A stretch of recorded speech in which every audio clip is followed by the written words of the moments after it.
Bonjour, bonsoir à tous et à toutes et bienvenue dans C'est une bonne situation ça, le podcast fait par et pour des étudiants. Immotez pas vous. C'est une bonne situation, ça, Scribe. Knowledge is power. Je venais d'avoir mon bac, j'entrais à la fac. Je suis professeur de physique-chimie. On fait déjà des expériences à la pointe de la technologie. Mais quand tu penses, les profs aussi, ils ont été à l'école. Mais vous savez, moi je crois pas qu'il y ait de bonnes ou de mauvaises situations. Bonjour à toutes et à tous, aujourd'hui on reçoit Colombine. Bonjour. Du coup je vais te laisser te présenter, donc tu nous dis qui tu es, donc le cursus dans lequel tu es actuellement, si tu as une activité artistique, sportive ou associative, vas-y à toi. Ok, du coup je m'appelle Colombine, je suis en Master 2. C'est un Master 2 un peu spécial parce qu'en fait c'est un Master à distance en collaboration avec l'école de journalisme, l'ESJ Lille et l'université de Paris-Saclay. Donc c'est un Master 2 de climat et médias. Donc c'est du journalisme axé environnement et climat plus précisément. Donc c'est de la climatologie. Et comment est-ce que c'est traité dans les médias? Pourquoi est-ce que des climato-sceptiques existent encore aujourd'hui, malgré le fait que la science prédomine? Ce genre de questions-là. Du coup, j'ai pas mal d'activités, je suis un peu hyperactive. Associative, ouais, pas mal. J'étais impliquée donc dans le BDE de la Sorbonne jusque très récemment. Lequel? Before, jusqu'il y a quelques temps. Je suis investie aussi dans l'association Hermione Lafayette en tant que bénévole. Très stylé ça. C'est le truc du bateau là? Ouais, c'est ça, c'est le bateau. J'ai été gabière en 2019, donc matelot à bord de l'Hermione. D'accord, tu as été matelot? Ouais. Oh, c'est stylé. Et je vais régulièrement travailler sur le chantier. Voilà. Je suis impliquée aussi dans des associations sportives. Dans l'association sportive de ma ville, de la section danse de ma ville. Donc voilà. Et bientôt, projet en construction un peu fini, pas trop créé. Pas trop avancé. Donc de Kowabunga Studio. Ouais, c'est ça. Donc la boîte de prod montée par un pote à Raphaël et moi qui s'appelle Célian. Qui est déjà passé ici, Il est en déjà plus. passé. Allez écouter son épisode, il était vraiment. C'est vrai. Oui. Ouais. Bah, effectivement, ça fait beaucoup d'activités. Par rapport à... Alors on a des questions précises, mais tu dis que tu fais du coup un master en rapport avec le climat, enfin journalisme et climat. Est-ce que t'as pas des lacunes entre guillemets sur la science sur le climat? Et comment tu les rattrapes? Si, parce que moi j'ai vraiment un parcours axé lettres. J'avais fait donc un bac L, puis une licence de lettres, puis un master de lettres. Donc vraiment j'ai pas fait de sciences depuis, je sais pas, la seconde, un truc comme ça. Et encore, je crevais pas le plafond. Donc j'avais un manque à ce niveau-là, mais du coup ça m'intéressait parce que j'avais plus de maths, j'avais plus de sciences. Et en vrai ça me manquait parce que c'est des sujets qui m'intéressent. J'étais pas très forte, mais c'était quand même des sujets qui m'intéressent. Et je pense que si le système scolaire était peut-être mieux foutu, j'aurais continué les sciences si ça tenait qu'à moi. Parce que c'est vrai que j'ai choisi les lettres parce que c'était le domaine qui m'intéressait le plus et dans lequel j'étais le plus douée, mais c'est pas pour autant que j'avais pas envie de faire de sciences. Donc j'étais contente d'intégrer ce cursus-là. Ouais, effectivement, j'ai plein de bases que j'ai pas forcément. Après, c'est vrai que comme c'est un parcours de médias et une école de journalisme, on est quand même essentiellement des étudiants à venir de lettres. Donc je pense qu'ils ont adapté aussi leur formation en fonction de ça. Et les cours sont très clairs. Donc au final, ça va, j'arrive à rattraper mon retard, mais ouais, effectivement. Non, mais du coup, ouais, ils vous font des matières de sciences pour rattraper votre retard là-dessus. Ouais, en fait, on a des cours sur la création de la planète. C'est-à-dire que pour comprendre comment fonctionne le climat, il faut comprendre comment a été créée la Terre, comment fonctionne le gaz, l'atmosphère, toutes ces choses-là. Donc ouais, on a des cours là-dessus.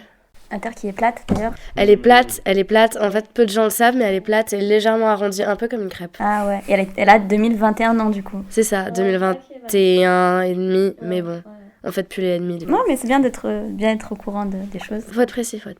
Du coup, tu parlais de ton cursus. Est-ce que tu peux revenir un peu sur ta licence et ton M1? Du coup, j'ai fait une licence de l'EMA, donc lettres, éditions et médias audiovisuels. Pour tous ceux qui écoutent et qui veulent faire de l'audiovisuel, n'y allez pas. Ça n'a aucun rapport avec l'audiovisuel, vraiment aucun. C'est-à-dire que il y a plein de gens qui vont là-bas parce que putain, médias audiovisuels, trop bien, je vais faire du journalisme. En fait, le seul cours de médias que j'ai eu, c'était vraiment un cours d'écriture de scénario au 2e semestre de ma L3. C'est vraiment que des lettres et de la grammaire poussée. C'était bien quand même, mais c'était un peu trompeur. C'était un parcours qui menait les étudiants qui avaient envie de faire des lettres ou ou de l'édition ou du journalisme à peut-être préparer des concours, mais c'était clairement pas une finalité en soi. Il y a beaucoup de gens qui l'ont abandonné, c'est pour ça que pour moi il compte double. C'est un peu comme si j'avais validé un bac+6, parce que tous les gens qui ont terminé la LEMA ont beaucoup de mérite. Mais en tout cas, donc voilà, j'ai fait l'EMA à la Sorbonne. C'est une super licence, en vrai je me moque parce que c'est beaucoup de culture générale, donc ça c'était hyper intéressant. C'est une licence qui m'a apporté beaucoup de culture G, mais c'est vrai que le titre était un peu trompeur. Et du coup j'ai suivi après sur un M1 de lettres et multimédia. C'était la continuité, vraiment c'était un peu le master qui allait dans la continuité, qui était donc toujours à la Sorbonne. C'était un bon master, c'était toujours un peu les mêmes thèmes. Peut-être un peu plus axé média, cette fois-ci. Et à la fin de mon M1, j'ai eu un petit problème, parce que c'était vraiment un M1 où il y avait, je crois, 150 places en M1 et 30 en M2. Donc, ouais, je m'y attendais pas en rentrant, et j'ai découvert les joies de la sélection en master, et c'était terrible, parce qu'on est, 120 à ne pas avoir pu rentrer en M2, même si on avait validé mon M1. Moi, j'avais validé mon M1, mais on m'a refusé l'entrée en M2, parce que je faisais pas partie des sélectionnés. Ouais. Mais personne ne vous prévient ? Non, je savais pas. Bah après, c'est peut-être de ma faute. Je m'étais pas forcément renseignée, mais bon, c'est pas quelque chose qui tombe sous le sens, quoi. C'est un c'est truc vrai. facile à dire, en plus t'arrives en M1 à la rentrée où ils font il y a une sélection à la fin. Enfin, Ouais. c'est pas, c'est facile à dire. Bah, je m'y attendais pas. Donc, j'ai pas eu mon M2. Donc, j'étais un peu dans la merde parce qu'il a fallu que je postule à d'autres M2. Sauf que dans les autres M2, ils prenaient les gens qui avaient fait le M1 correspondant. Donc, il y avait pas forcément de place. Du coup, j'ai un peu galéré. J'ai postulé à plein de masters et j'ai été acceptée dans un. Donc j'étais contente, c'était un master de journalisme, non, en fait information communication, avec une spécialité santé et environnement, à la Sorbonne Nouvelle. Donc c'est à ce moment-là que j'ai bifurqué un peu sur les sciences. Mais ça m'intéressait, donc j'étais pas mécontente. Ah, mais donc c'est ta 3e année en master. En fait, c'est mon 2e master 2. Ok. Stylé. Ou ce qui s'est passé, c'est qu'à la fin de mon M2 à la Sorbonne Nouvelle, je me suis retrouvée avec pas grand-chose parce que j'avais fini mes études, enfin je pensais avoir fini mes études, et je me suis dit je vais terminer mon M2 et je vais rien avoir après. J'ai fait des stages, ok, ça m'a mené nulle part, c'était des super stages mais ça m'a mené nulle part. Et en fait, le journalisme, c'est pas un domaine dans lequel tu peux juste postuler et tu vas être pris quelque part.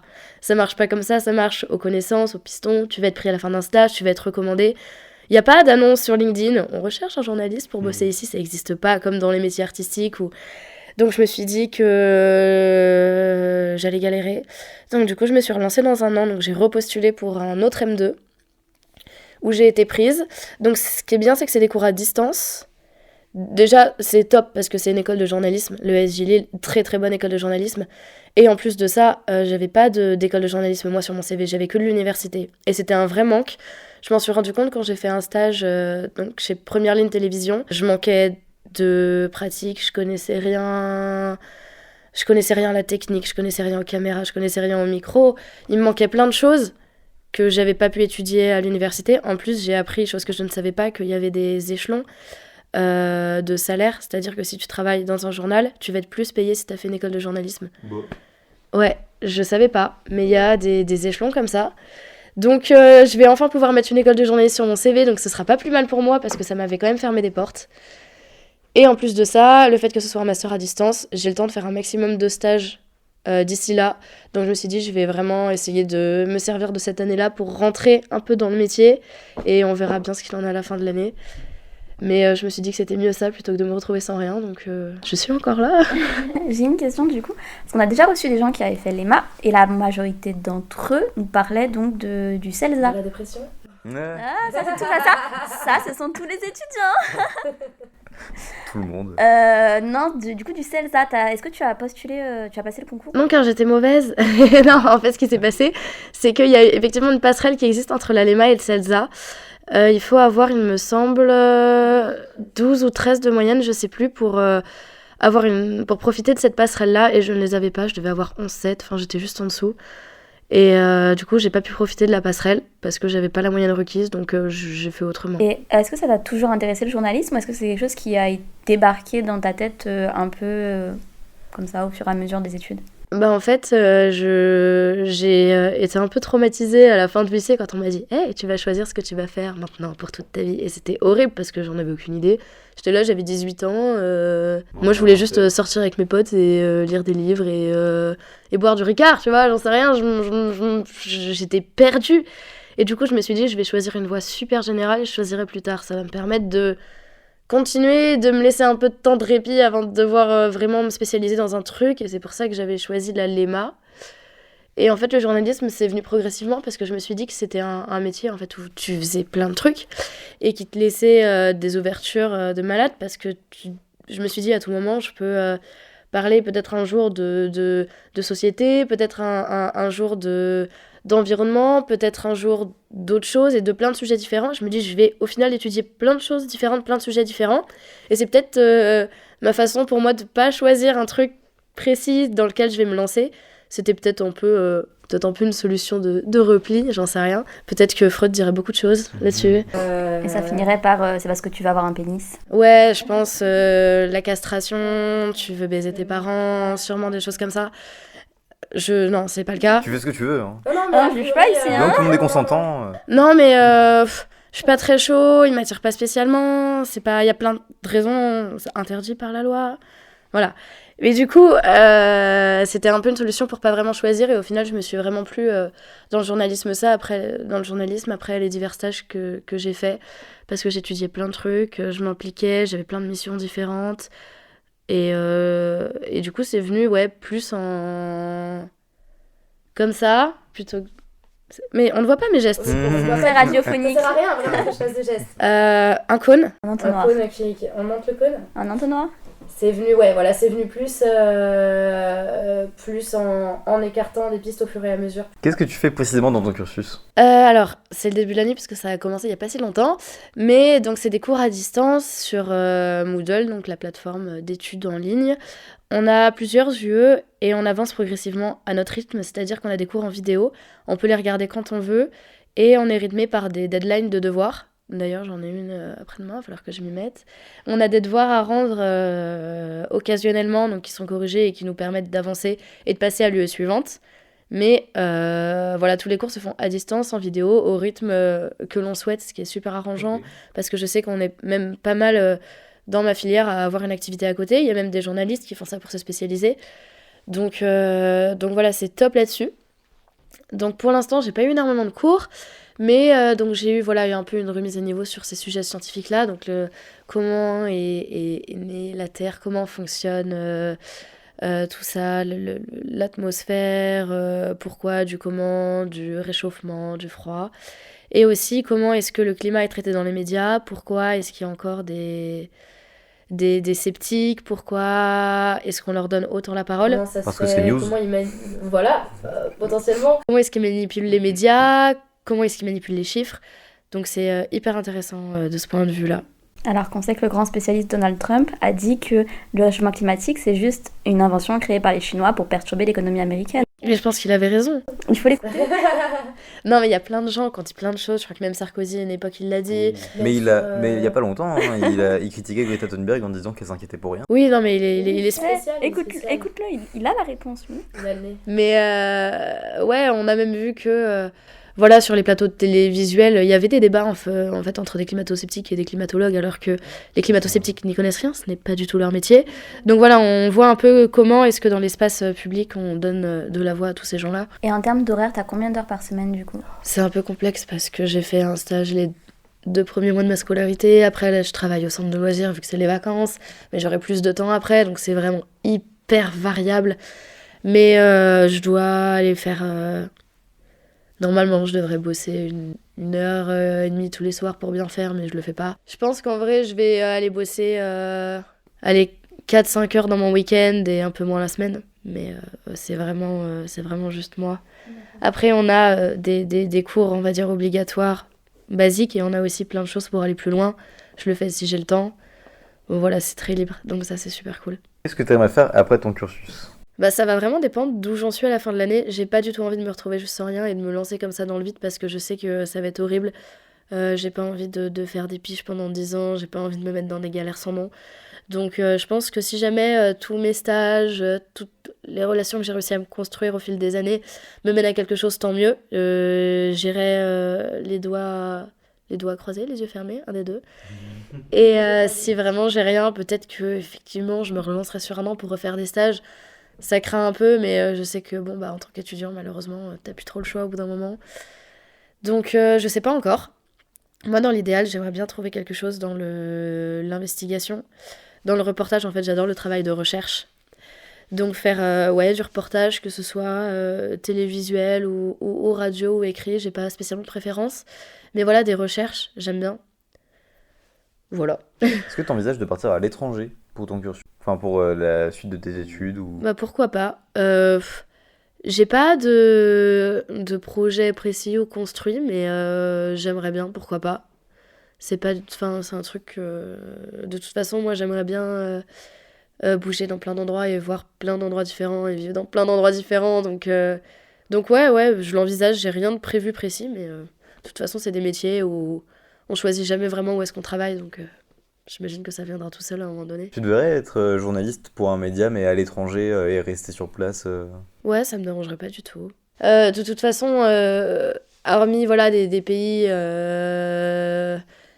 qui font vraiment, vraiment pas envie, je suis fermée à rien. Comment tu vois ton statut d'étudiant en France aujourd'hui en 2021? En fait, c'est terrible. C'est top parce que les études sont gratuites aujourd'hui et ça c'est génial, mais c'est pas du tout égalitaire parce qu'au final, les gens qui vont le plus loin, c'est les gens qui vont dans des écoles payantes. Le système de bourse, c'est une catastrophe. Déjà, je trouve que le fait que ce soit basé sur le revenu des parents, c'est ridicule. Moi, j'ai plein de potes qui s'entendent pas forcément avec leurs parents. Leurs parents leur donnent pas forcément d'argent et ils ont pas droit à la bourse parce que leurs parents gagnent trop, mais c'est pas pour autant que les parents les financent, donc ils sont en galère. Moi-même, mes parents gagnent suffisamment d'argent, sauf que ils ont plein de choses à payer, ils ont beaucoup de choses à rembourser, donc ils ne peuvent pas m'en donner non plus. Enfin, c'est vraiment ridicule de faire ça. Et aussi, si, parce que du coup, ça, c'est récent dans ma vie, mais putain, payer les stagiaires, quoi. C'est abusé, c'est abusé. J'ai un bac plus 5, deuxième bac plus 5, et j'en suis encore à faire des stages gratuits de 2 mois où tu te fais littéralement exploiter. Et en fait, c'était un enfer parce que j'avais donc mes cours à distance qui me demandent quand même du temps. J'avais un stage à temps plein, et temps plein, ils respectaient pas les 35 heures, donc c'était même plus qu'un temps plein, où j'étais pas payée. Donc j'avais déjà ce temps plein, plus mes cours à distance, ça me prenait du temps, sauf que comme j'étais pas payée, j'étais en galère. Donc j'avais en plus un job étudiant, parce que sinon j'avais juste pas d'argent. Donc je cumulais un temps plein, un job étudiant et des cours, et c'était horrible. Là, ça vient de se terminer, mais j'en pouvais plus. J'étais à bout, mais j'étais vraiment à bout. J'étais en stage dans une dans une agence de presse, et c'est chez... Donc en fait, c'est une agence de presse de mode de luxe. À la base, c'est pas du tout mon domaine, mais j'aimais bien la mode et je me suis dit peut-être que ce sera... En fait, après un peu toutes ces galères à trouver des choses dans le journalisme, je me suis dit, je vais voir ce que ça donne du côté de la presse, type attaché de presse, ces choses-là. Peut-être que voilà, ça gagne mieux, c'est moins galère, c'est moins précaire, on va voir. Donc j'ai eu l'occasion de faire ce stage, qui était un stage d'attaché de presse, donc dans une agence de presse de mode. Et vraiment, tous les clichés qu'on a sur le monde de la mode sont vrais. Tu te fais exploiter, on te traite comme de la merde. Vraiment, on te chie dessus, hein. Vraiment, vraiment. Et je me suis dit, mais c'est horrible. Donc je le faisais en plus gratuitement, des horaires qui sont pas normales. Et ouais, c'était vraiment pas cool. Plus mes cours, plus mon job étudiant, là, c'était compliqué. Donc je me suis rendu compte qu'en fait, même si c'était galère, je vais continuer dans le domaine qui me plaisait. Parce que au pire, je vais galérer et au pire, ce sera précaire. Mais c'est vraiment ce que j'aime faire et je me suis rendu compte que j'arriverais pas à me forcer de toute façon. Donc voilà. Mais ouais, c'était abusé. J'ai ce souvenir du moment où alors ma boss parlait extrêmement mal aux gens. En fait, on n'était que 3. À la base, on était 5, mais il y en a 2 qui sont partis en cours de route. Un stagiaire Donc on n'était plus que 3. Non, j'étais alors elle, ma boss, l'attachée de presse et moi. Donc on n'était que 3. Je pense qu'elle ne connaît toujours pas mon prénom, alors qu'on n'était que 3. Et je me rappelle d'un moment où elle lui a parlé extrêmement mal à l'attaché de presse. Il lui a répondu et elle lui a dit « Mais tu me prends pour ta stagiaire ?» Donc c'est dire l'estime qu'elle a des stagiaires. Toi qui étais à côté. Ah oui, oui, oui, bien sûr, j'étais à côté, elle en avait rien à foutre. Mais c'est pour ça, vraiment, en fait, ne pas payer les stagiaires, ça les met dans une situation hyper compliquée. Parce que quand t'as un stage, que tu dois tenir tes cours, et que le fait que t'aies pas de stage, tu sois obligé de travailler à côté, c'est des semaines qui sont pas tenables, c'est des rythmes qui sont pas tenables. Et en plus, pour des gens qui peuvent pas avoir de bourse, enfin vraiment, c'est super mal foutu. Mais qu'est-ce qui... là, il faudra qu'on fasse nos recherches, mais qu'est-ce qui est légitime qu'un stage soit pas payé? Parce que quand vous regardez certaines offres de stage, c'est écrit rémunération. Bon, elle est ridicule, la rémunération, 3,55 € de l'heure. Genre, quand je gardais des enfants, je gagnais plus. Mais ils sont payés, tu vois. Et pourquoi certains stages ne sont pas payés et d'autres le sont? Mais on Parce paye que en les expérience. stages de plus de 2 mois doivent être payés. Les stages de moins de 2 mois, pas obligatoirement. D'accord. C'est la durée. Mais après, ils pourraient pas payer assez bien les patrons, donc ce serait compliqué, quoi. Les patrons qui te crient Bien dessus. sûr, Les patrons qui te traitent comme de la merde, CF, il y a 20 secondes. Du coup, j'ai fait mes 2 mois et en fait, elle voulait que je reste. Donc, du coup, je m'étais renseignée sur les démarches parce que je détestais là où j'étais. Mais je savais que si jamais je restais plus longtemps, le stage allait être supérieur à 2 mois. Donc, du coup, elle devait me payer les 2 mois que j'avais fait. Donc, mettons que je reste 4 mois, elle devait me payer les 2 mois suivants et les 2 mois que j'avais fait. Donc, je me suis dit que vu comme j'étais en galère, ça ne pouvait pas me faire de mal. Donc, je m'étais renseignée, je lui avais envoyé, et puis quand elle a su qu'il fallait me rembourser les 2 mois, elle a dit non. Elle a dit non, je ne vais pas te payer, donc elle a pris un autre stagiaire de 2 mois également. Je pense que ce qu'on va faire, c'est qu'on va remplacer le mot stagiaire par le mot esclave, qui est plus approprié et dont la définition correspond mieux à l'emploi dont Mais tu parles. c'est le de plein de monde. Moi, en l'occurrence, c'était pas mon domaine, je connaissais pas. Mais tous les gens que j'ai croisés qui étaient également stagiaires ou quoi, c'est des gens pour qui ça c'est usuel, quoi. Il y a des domaines qui sont pires que d'autres. Moi, honnêtement, dans le journalisme, j'ai toujours été hyper bien traitée. J'ai fait des stages donc à première ligne, à l'Humanité. On m'a toujours... et même si, voilà, c'est pas beaucoup payé. Voilà, à l'Huma, j'étais pas payée, mais parce qu'ils ont pas les moyens. On m'a toujours hyper bien traitée. On m'a vraiment appris des choses. On m'a toujours soutenue. Ça a été hyper bénéfique. Là-bas, c'était vraiment de l'exploitation. Oui, c'est du au cas par cas, quoi. Ouais. Mais je trouve que globalement, il y a des domaines quand même qui sont moins pires que d'autres, et je trouve que le journalisme, on est quand même assez bien loti à ce niveau-là. Et j'allais dire que penses-tu de ton établissement d'enseignement supérieur, mais du coup, t'as pas un vrai établissement, vu que c'est à distance. Ouais, c'est pas un vrai établissement. Maintenant, je suis quand même contente parce que le SGLI, c'est une école qui pèse pas mal sur le CV. Et l'université de Paris-Saclay, c'est une très bonne université dans tout ce qui est scientifique. Donc je suis quand même contente d'avoir des écoles où je sais que j'ai des bons enseignements. Mes cours sont hyper qualitatifs. Les profs sont hyper présents. On peut les contacter très facilement. L'administration est compétente, donc je suis quand même contente. Même si je suis à distance, je trouve que j'ai quand même de la chance. J'ai des très bons enseignements. Par contre, à la Sorbonne, c'était vraiment l'usine. Et l'administration, c'était vieillissant au possible. Je suis rentrée là-dedans, ils avaient juste des couloirs entiers avec des armoires entières que de documents. Enfin, ils sont en retard de 3 siècles. L'administration. Ouais. Mais franchement, je me demande si c'est comme ça dans toutes les facs ou si c'est vraiment à la Sorbonne. Non, que c'est comme ça. hyper vieillissant comme Bah, ça. Oscar, qui est à Nanterre, il m'a dit que ça se passait très bien. On avait reçu, je sais plus, c'était une amie de Caroline, Valériane, je crois, qui nous avait dit qu'elle était mieux quand elle était à Nantes, mais que c'était pas exceptionnel non plus. Ouais, donc en vrai, c'est plutôt moyen partout, on va dire. Après, c'est la fac française, les revenus qu'ils ont pas. C'est l'administration française. Ils pourraient se moderniser s'ils avaient plus de thunes, s'ils mettaient plus de thunes dans leurs ordi, etc. Là, vraiment, tu les vois sur des vieux trucs qui sont encore sur Windows XP ou Windows 98, je sais pas. C'est vieux, hein. Puis ils ont encore tout leur... Ouais, c'est ça, toutes leurs grosses étagères de dossiers. Il n'y a rien qui est numérisé. Quand tu veux t'inscrire, il faut aller leur ramener le dossier en main propre. Il y a 12 intermédiaires. Enfin, il y a 12 bureaux différents pour faire la même chose.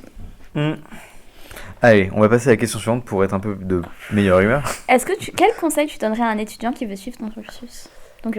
Alors, moi j'ai un cursus un peu approximatif, mais alors pour les gens qui ont le même objectif que moi, savoir faire du journalisme, aller en école de journalisme public. L'université, ça m'a apporté plein de choses, notamment la rédaction. Je sais que j'ai eu des stages où ils étaient super contents d'avoir quelqu'un qui savait bien rédiger, qui savait bien écrire, dû à mon parcours de lettres. Mais quand même, ça créait des manquements au niveau de la pratique. Je connaissais pas du tout le matériel. j'ai eu des manquements, donc allez en école de journalisme public, parce que les écoles de journalisme privées, vous allez payer une blinde pour des diplômes qui sont pas reconnus par l'État. Ah ouais? Ouais, il y a énormément d'écoles de journalisme privées où tu sais, c'est des bachelors. Ah, j'avais pas vu ça dans les écoles de journalisme. Je m'y étais intéressé, j'avais pas vu. Ah si, il y a plein d'écoles de journalisme privées. Mais le SG Lille, c'est public? Ouais, c'est public. Ok, je croyais que c'était privé. Non, c'est public. Et voilà, faites une école de journalisme reconnue par l'État. C'est dur d'y rentrer, mais c'est ce qui vous ouvrira le plus de portes, vraiment. Ok, ça me semble Merci. bien. Tu veux qu'on passe au jeu? Bah, j'allais dire, est-ce que tu veux qu'on parle de ton emploi, mais tu l'as quitté ton job étudiant? Non, je fais la même chose depuis que je suis rentrée à la fac. Mon job étudiant, je travaille en centre de loisirs. Ouais, depuis que j'ai passé mon BAFA, je sais plus, 17 ou 18 ans, et depuis, je fais que ça. Je faisais tous les mercredis, toutes les vacances scolaires. Donc là, en ce moment, c'est les vacances scolaires et je suis au centre de loisirs. Je fais ça depuis hyper longtemps et c'est super cool parce que quand je vois que j'ai des potes qui bossent dans des endroits où on les traite vraiment comme des sous-merdes, pour ne pas citer McDo, où vraiment ils se font hurler dessus à longueur de journée avec des horaires inhumaines. Tu n'as bien pas cité McDo, c'est pas McDo dont tu parles. Je parle pas du tout de McDo. Ok, d'accord. Qui n'est pas notre sponsor, donc ça va. T'imagines? Putain. Non, on a une éthique, s'il te plaît, on prendrait pas McDo. Mais ouais, c'est trop bien, ce centre de loisirs, moi j'adore. Oui. D'ailleurs, centre de loisirs, on recrute. Même si vous n'avez pas le BAFA et que vous écoutez de podcast, vous pouvez venir. Il y a le droit à 20% d'effectifs sans BAFA, donc venez. Bah du coup, ouais, je pense qu'on va passer au jeu. Alors là, ça va être le moment où on dit aux gens qu'on a changé de jeu.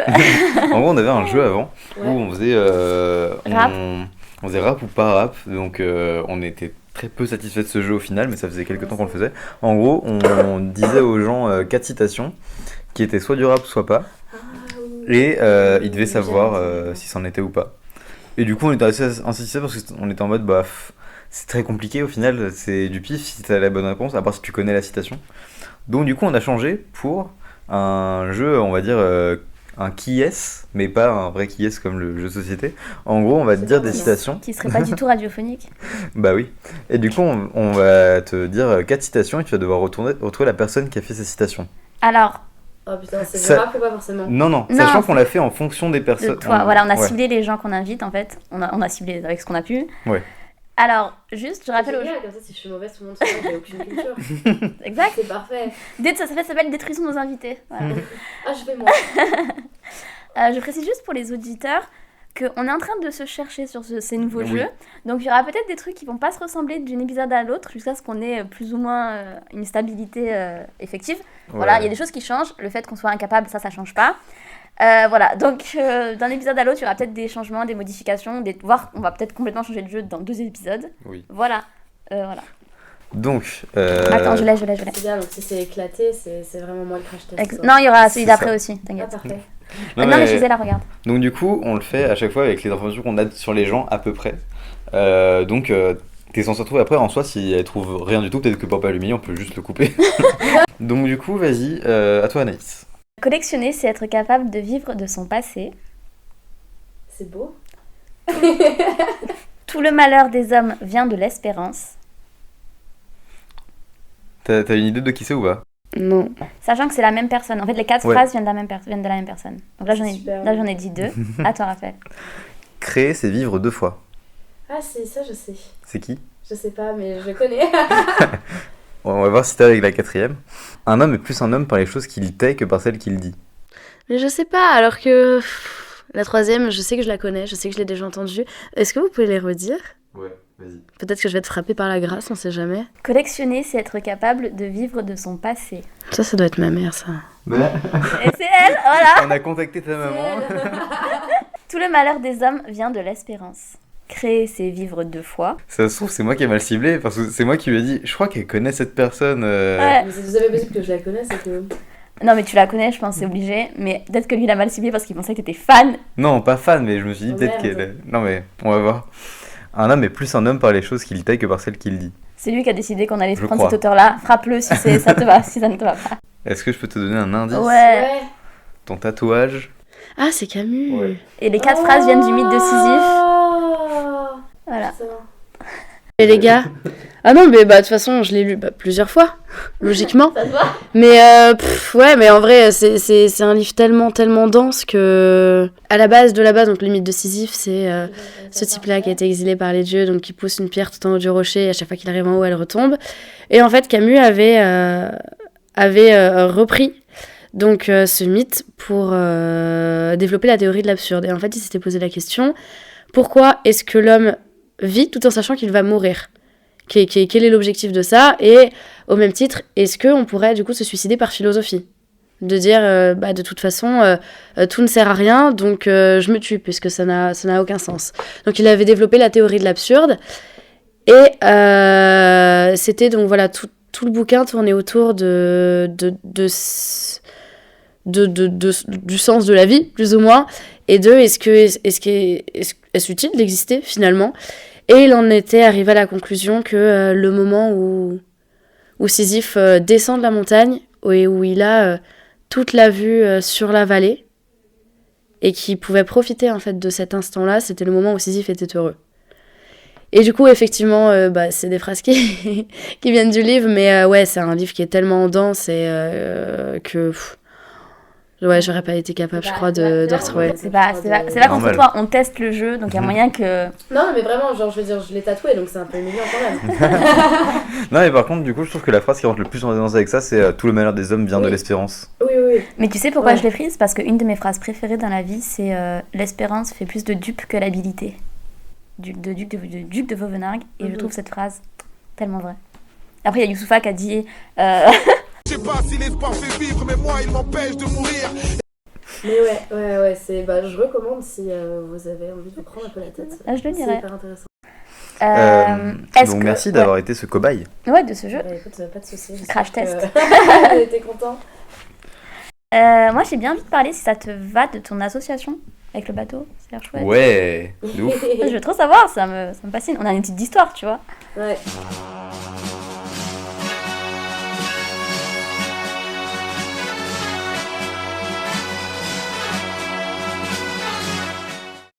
Du coup, je vais faire un petit point historique pour les gens qui connaissent pas, parce qu'il y a tant de gens qui connaissent pas, alors que c'est trop bien. C'est à la base, l'Hermione, c'est le bateau qui avait emmené Lafayette aux États-Unis au XVIIIe siècle pour annoncer aux Américains qu'ils avaient le soutien de la France dans leur guerre d'indépendance. Et donc ça a été une frégate qui a été construite pour l'occasion, et voilà, qui avait emmené Lafayette jusqu'aux États-Unis, qui a continué de naviguer après, qui s'était finalement échoué quelques années plus tard. Et il y a une bande un peu de zinzins à l'époque, vraiment, c'était ça, les gens les voyaient comme ça, qui se sont dit, les gars, venez, on va reconstruire le bateau comme à l'époque, avec les techniques d'époque et tout. Donc ils ont fait ça à Rochefort, puisque c'était là-bas où elle avait été construite originellement, et qui est aujourd'hui son port d'attache. Ils ont reconstruit le bateau, ça a mis très très très longtemps, ça a mis 14 ans. Ils ont commencé en 97. Ça a mis beaucoup de temps pour plein de raisons, parce qu'ils n'avaient pas d'argent, donc en fait ils étaient financés seulement par les gens qui venaient visiter le chantier en construction, trouver du bois qui soit pas... trouver du bois comme ça en grande quantité, c'était compliqué aussi, parce qu'aujourd'hui les bateaux ils sont plus fabriqués comme ça, retrouver les plans, refaire un peu comme à l'époque, essayer de reconstruire, ça a pris énormément de temps. Et il a été fini donc en 2014, il a fait ses premiers essais en mer. Il y a plein de gens qui disaient, mais jamais de la vie, en fait, il va naviguer, votre truc, il va couler fort. Et il a flotté. Il a bien flotté, à tel point qu'ils sont partis en 2015. Ils ont refait le trajet originel jusqu'aux États-Unis, comme à l'époque. Et ils ont réussi, ils ont eu des frayeurs, mais ils l'ont fait. Et ils sont arrivés aux États-Unis donc en 2015, et depuis, il y a eu 4 expéditions, donc celle de 2015. L'année suivante, une petite expédition à Brest. L'année encore après, une grosse expédition en Méditerranée. Et l'année d'après, une plus petite dans les grands ports de France pour l'anniversaire du débarquement. Et moi, j'ai participé à celle-là, donc j'avais visité l'Hermione quand j'étais en vacances à La Rochelle. Et j'avais adoré. Je me suis dit, mais c'est trop bien, moi j'ai toujours voulu faire un truc comme ça. Et pendant ma visite guidée, j'ai appris que c'était des bénévoles qui étaient sur le bateau, qui travaillaient sur le chantier, et qui naviguaient, parce qu'en fait c'est pas une entreprise, c'est une association. Et donc du coup en tant qu'association, ils ont pas d'argent, et donc il y a des professionnels, les marins professionnels, il y en a quelques-uns sur le bateau, les chefs de tiers, donc le commandant, tous tous les maîtres, maîtres charpentiers, maîtres coq et compagnie. Tout ça, c'est des professionnels, mais les autres sont des bénévoles. Donc je me suis dit, bah franchement, c'est parti. J'ai attendu la prochaine phase de recrutement. Et dès qu'ils ont annoncé qu'ils recrutaient des gens, j'ai postulé direct et j'ai été invitée à venir à Rochefort pour faire un test d'ascension et un entretien avec le commandant. Donc j'ai fait mon entretien, j'ai fait mon test d'ascension qui consistait à monter tout en haut du mât pour voir si 1, t'as pas le vertige et 2, si t'es en capacité physique de le faire, parce que c'est pas une petite échelle tranquille et tout, c'est des hauts bancs, donc c'est un peu complexe. Donc j'ai eu la force physique de faire, j'ai pas eu le vertige et j'ai été prise à l'issue de ça. Donc j'ai été formée, donc c'est une formation qui est payante parce qu'il faut payer les formateurs, il faut payer le logement sur place, la bouffe, tout ça. Donc j'ai eu un peu de mal à trouver cet argent-là, mais j'ai réussi à trouver cet argent-là et donc j'ai payé la formation. Mais ils sont en train de parler en fait de rendre cette formation éligible. Vous savez, le compte formation. Ah ouais. Donc ils sont en train d'essayer de voir pour que ça puisse être éligible, que ça puisse se faire. Donc j'ai été formée et je suis partie en navigation quelques mois plus tard, en 2019. Donc j'ai fait pas une grosse navigation, j'ai fait une navigation d'1 mois, parce qu'en fait il y a des renouvellements d'équipage à chaque escale, et moi en l'occurrence j'étais disponible que sur les moments où j'avais plus cours. Donc à partir de fin mai, quand j'ai fini mes cours, jusqu'à début juillet, j'ai navigué. J'ai embarqué à Brest pendant à Brest, n'importe quoi. J'ai embarqué à Rouen pendant L'Armada. Voilà, j'ai embarqué pendant l'Armada de Rouen, donc c'était génial. C'est un grand rassemblement de bateaux. Tous les 4 ans, un grand rassemblement, une grosse fête, et c'est trop bien. Donc j'ai embarqué pendant l'Armada de Rouen, puis j'ai fait Honfleur, Brest et le retour à Rochefort. Et c'était trop bien, j'attends la prochaine navigation avec impatience, qui aurait dû avoir lieu l'an dernier, mais à cause du Covid, qui a été reporté normalement, qui est prévu pour cette année. Mais il y a des petites complications, puisqu'il y a une avarie qui a été découverte dans la coque. Donc du coup, il va y avoir des gros travaux à faire sur la coque avant de pouvoir repartir, donc ça va être sûrement repoussé encore un peu. Et voilà, et moi je vais régulièrement aller sur le chantier, c'est aussi des bénévoles sur le chantier qui sont pas forcément... qui naviguent pas forcément, hein, qui sont juste des bénévoles comme ça. On peut aller travailler sur le chantier, donc pour faire des réparations, pour faire de la peinture, pour faire du goudron, pour faire tous les travaux d'entretien qu'il y a à faire sur le bateau, et on est logé, nourri sur place. Donc s'il y a des gens que ça intéresse... également, venez. Ah, génial. C'est trop bien. C'est pour ça que je tiens ce podcast, tu vois, c'est pour découvrir des gens comme ça. Tu sais que quand je lui ai dit que t'étais hyper intéressante et que je voulais trop que tu viennes, je lui ai dit notamment pour ça et pour tes stages qui sont trop intéressants. Ouais. Parce que tes masters, je les connaissais pas si bien, et la LEMA, on avait déjà eu des gens qui en avaient parlé, mais en plus, t'as eu des expériences trop cool avec tout ça. Bah en fait moi déjà j'ai fait un stage trop bien, c'était chez Première Ligne Télévision. Ouais. En fait j'étais affiliée à Cache Investigation. Ouh. Et c'était T'as rencontré Lise Lucet ? C'était 4 mois. Et elle est géniale, elle est comme dans la vraie vie que dans l'émission. Que dans l'émission. Et c'était donc pendant 4 mois, de mars à juin là cette année. Et j'ai trouvé ce stage grâce à l'UMA. En fait, j'étais au journal. J'avais réussi à trouver un stage d'1 mois. C'était mon tout premier stage. Et pendant ce mois à l'Humanité, on avait besoin de quelqu'un qui aille chez Cache Investigation pour regarder le Cache Investigation qui allait sortir et pour en parler dans le journal. Pour faire la pub, il faut que vous regardiez ça, etc. Donc j'avais envie d'y aller. Donc j'avais demandé, parce que j'adorais cette émission et je voulais trop y aller.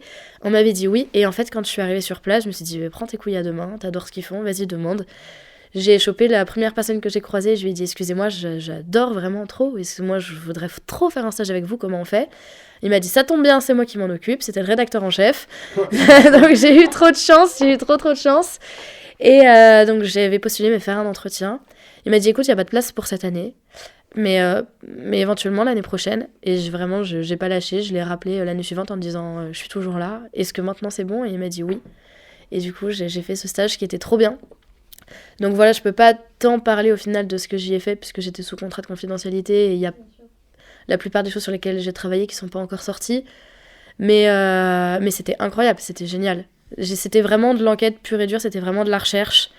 Et j'ai adoré, j'ai appris plein de choses, j'ai participé à des tournages, et c'était fou, c'était incroyable. Et ça a confirmé ta volonté de faire ça en fait. Ouais, complètement. Bah écoute, je pense qu'elle a répondu déjà à tout ça tout à l'heure. Oui, c'est drôle parce qu'on avait au moins 5 questions sur l'assaut. Donc là, sur le truc, sur le Hermione. En fait, répondu à tout parce que t'as été ordonné. Non, mais j'aime beaucoup les invités comme ça. On les laisse parler, ils font le truc. Aussi parce que mine de rien, les gens m'en parlent pas mal. Du coup, j'ai l'habitude d'un peu de parler de l'association. Et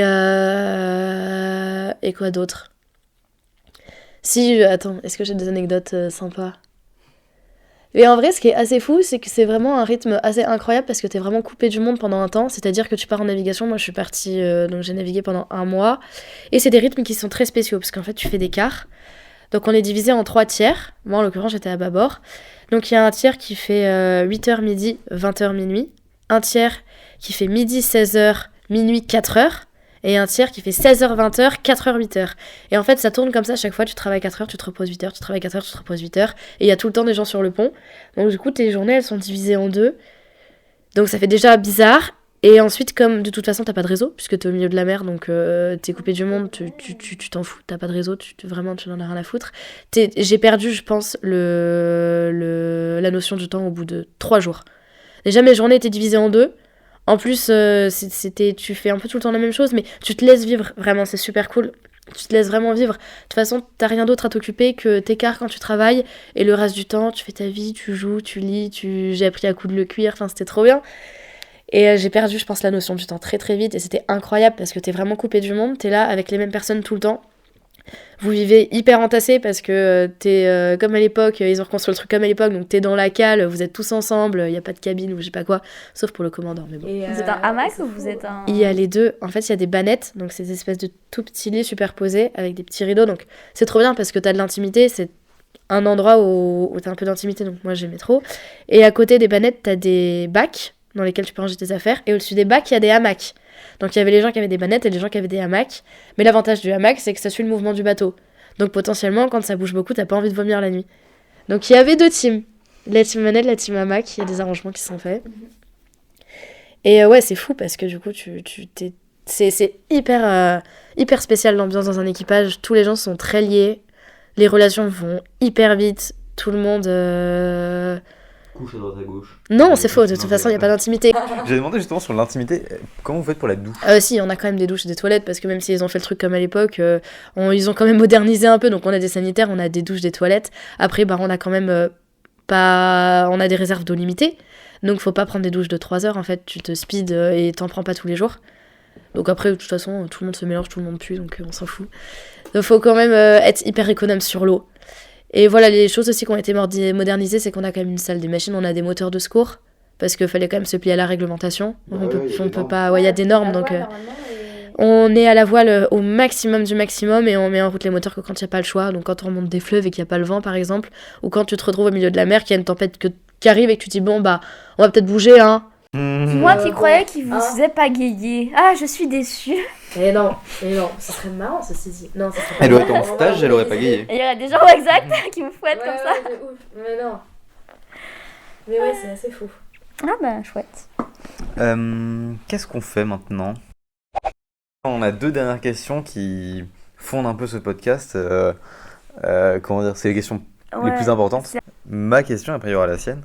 Quelle couleur de dragibus préfères-tu? Les noirs. Yes, merci, Bah oui. ça me va. Mais oui.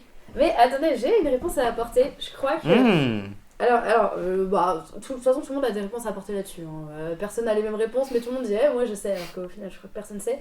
Mais j'avais vu que vraiment les 2 seuls dragibus qui ont des goûts différents, c'est les noirs et les bleus. Ah. Ça expliquerait beaucoup de choses. Et que tous les autres ont le même goût. Mais que dans les bleus, apparemment, il y aurait au cœur, je sais pas, du sucre au milieu des bleus, plus de sucre, je crois. Et du coup, ça leur donnerait un goût différent. Et que les noirs, c'est plus ou moins les ratés, où ils mélangent tous les trucs qu'on foiré et ils les mettent ensemble. Ils les refondent. Et ok. Mais c'est ce que j'ai entendu dire, je sais pas La, si c'est la vrai. légende dit. Je n'en ai aucune idée. Moi, j'ai entendu dire aussi que les noirs, il y avait du réglisse dedans. Non. Je sais pas si c'est vrai. Mais c'est évidemment cela, et je pense que ça devrait être... Que des noirs d'ailleurs. Ça devrait être la réponse de tout le monde. On est d'accord. Pourquoi pas vous? Il y a une... Alors moi, j'aime pas ça. Et Raphaël, c'est son hypothèse de base. C'est que les gens Que tout le préfèrent monde les aime que bleus les noirs et les bleus. Non, Les je noirs pense et que bleus. les gens qui préfèrent les bleus, vraiment, ils ont un palette Doberman, quoi. Mais moi j'aime les noirs et les bleus. Toutes les excuses.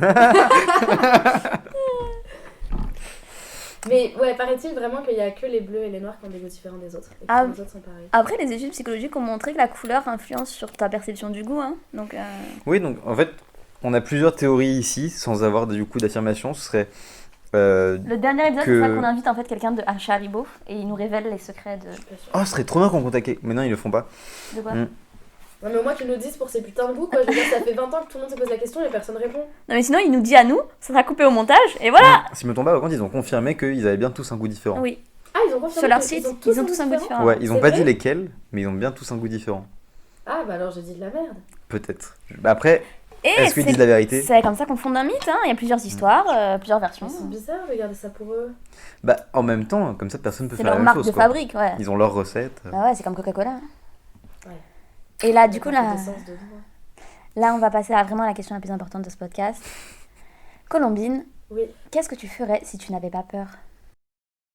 Oh, j'aime bien. Je caresserais une oie. J'ai très peur des oies. Non, en vrai, si j'avais pas peur. Mais ça a pas l'air très amical, une oie en plus. Non, c'est super méchant, c'est super agressif. Ouais, c'est comme dans Delphine et Marinette, elle leur pince les. Ouais, j'ai des vieilles références. Je sais pas c'est quoi ta référence. Delphine et Marinette, tu connais pas? Non, mais c'est hyper agressif en plus. Moi, je me suis fait courser par des oies plusieurs fois. Ah, voilà. Non, je pense que, en vrai de vrai, si j'avais pas peur, je pense que, tu sais, je m'en foutrais, je partirais, tu sais, à l'aventure avec mon sac sur le dos et je me barrais et je dirais, tant pis, je sais pas trop où je vais dormir ce soir, c'est pas grave, je m'en fous, j'y vais. Alors que bon, maintenant, quand t'es une meuf, que tu pars toute seule avec un sac à dos, que tu dis, je sais pas trop où je vais dormir ce soir, généralement, ça finit pas hyper bien. Mais je pense qu'en vrai, ouais, juste, je m'en foutrais et j'irais, j'en sais rien, moi, faire du stop et me barrer à droite, à gauche et faire ma vie. Mais bon, c'est un peu compliqué après, même sans être une meuf. Voilà, mais c'est vrai que je pense que juste, je partirais sans savoir où je vais dormir et ce que je vais faire et je me laisserais juste porter, ce serait trop cool. Non, mais moi, mon tour du monde, j'espère qu'il viendra, c'est prévu avec l'Hermione en tout cas, donc... Ah oui. Ah oui, c'est Ça vrai serait qu'on en avait trop parlé. bien. En fait, c'est prévu qu'ils refassent le trajet de la Pérouse, donc c'est clairement un tour du monde, sauf que la Pérouse s'est échouée, le but c'est de revenir entier. Et du coup, j'espère que si c'est pas tout, j'en ferai au moins une partie. Bon, on te le souhaite et tu passeras dans notre partie Que se sont-ils devenus dans 5 ans? On compte C'est vrai faire dans 5 ans un Que sont-ils devenus? Ouais, Oh putain. En on a reprenant signé des ça personnes avec du podcast. certaines personnes qui nous ont dit ouais, il y a plein de trucs que je vais faire et tout. Et on dit ok, bah on vous attend. Potentiellement... Notamment, il y a Romane Webel, ancienne de Tessoban, qui doit être présidente normalement un jour. Ouais, C'est vrai? ouais. J'ai trop hâte, ça va être trop bien. Et normalement, quand ça arrivera, nous-mêmes, on aura notre propre émission en prime time Ouais. Sur la meilleure chaîne. Ouais, voilà. ce sera plus un podcast, Non, ce sera, On nous invitera pour qu'on fasse des grosses soirées à l'Elysée. Tu sais, avec les gros shows en mode, tu sais, comme aux États-Unis, on sera là avec les Ouais, spectateurs bah, et tout. on remplacera Vendredi Tout est permis. Non, Hélène DeGeneres, ce sera nous, tu vois. C'est trop cool. Ce serait drôle. Et Putain, donc, j'espère que je vais pas finir dans la rue, sinon j'ai pas grand chose à raconter. C'est juste ce que je me dis que j'allais faire dans 5 ans, mais j'ai rien fait. Et je suis là, quoi. au moment tu seras là. Imagine Ouais. que t'es morte. Imagine, tu fais la Pérouse. Et Une autre ambiance. Imagine, t'es mort. Raphaël, toujours là pour Cheers Up. La bonne ambiance. N'hésitez pas à venir dans ce podcast, on a quelqu'un qui lit des livres sur le suicide et une autre personne qui m'en imagine, t'es mort. Alors, du coup, on passe à la dernière partie de ce podcast. Donc, c'est sur des recommandations. En gros, on fait chacun une recommandation culturelle, un truc qu'on a vu il y a pas longtemps. Cinéma, théâtre, on s'en fout. Chaîne YouTube, peu importe. Donc, si t'as une idée. Vas-y. culturelle. Ça peut être un plat de frites, hein. C'est comme tu veux, vraiment. On a eu des trucs. Un quoi? Un plat de frites, hein, ça peut La être frite. ce que tu veux. C'est vraiment ce que tu aimes, tu kiffes, tu donnes. Il y a un bar sur Paris qui offre des frites quand tu commandes à boire. Ah ouais. Ah ouais? Ouais, vous pouvez y aller, vous commandez à boire et ils vous donnent des frites. C'est où ça?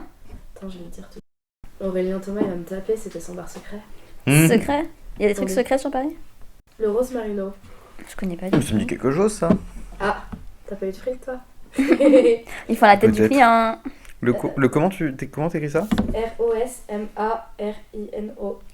Sinon, recommandation culturelle. Lisez John Fante. Lisez-le, il est incroyable. Il est un peu dans la même veine que Bukowski pour ceux qui connaissent. Donc en fait, il écrit vraiment sur l'alcool, la drogue et les putes.